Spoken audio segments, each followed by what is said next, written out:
మాజీ సీఎం జగన్మోహన్ రెడ్డి మాటలు అవగాహన రాహిత్యానికి నిదర్శనమని మంత్రి నాదెండ్ల మనోహర్ అన్నారు. కూటమి ప్రభుత్వంపై చేసిన విమర్శలు హాస్యాస్పదంగా ఉన్నాయన్నారు.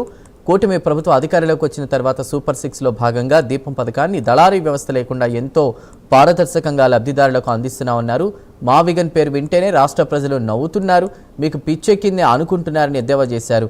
3 పిచ్చి గీతలు గీస్తే రాజధాని అవుతుందా అని పైశాచిక ఆనందంతో చంద్రబాబుపై మీరు చేసిన వ్యాఖ్యలు దారుణమన్నారు.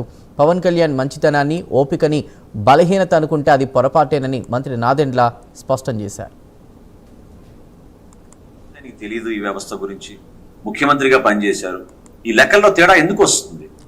ఈ రోజుకి మేము చెప్తున్నాం, మా ప్రభుత్వం నుంచి ఆరుతున్న ప్రతి ఒక్కరికి దీపం పథకం కింద 3 గ్యాస్ సిలిండర్లు ప్రతి సంవత్సరం ఏర్పాటు చేసే బాధ్యత మా కూటమి ప్రభుత్వం తీసుకుంది. దానికోసం మేము కట్టుబడి ఉన్నాం, ఆ విధంగానే అందిస్తున్నాం. అరకొరగా ఇచ్చాం, కొంతమందికే ఇచ్చాం. అసలు రాష్ట్రంలో ఉన్న కనెక్షన్లు ఎన్ని కూడా ఆయనకి తెలియదు. ప్రతి బస్తాకి క్యూఆర్ ట్యాగ్ ఉంటుంది. పండించిన రైతు ఎవరు, ఏ గ్రామం నుంచి వచ్చింది, ఏ మిల్లుకి వెళ్ళింది, ఎక్కడ ట్రాన్స్పోర్ట్ అయింది, ఏ పాఠశాలకు వచ్చింది అనేది చాలా పారదర్శకంగా జరిగే విధంగా ఒక అద్భుతమైన క్వాలిటీతో మేము తీసుకొస్తా ఉన్నాం. దానిపైన కూడా ఆయనకు అవగాహన లేకుండా కనీసం విమర్శలు చేస్తూ ఉన్నారు.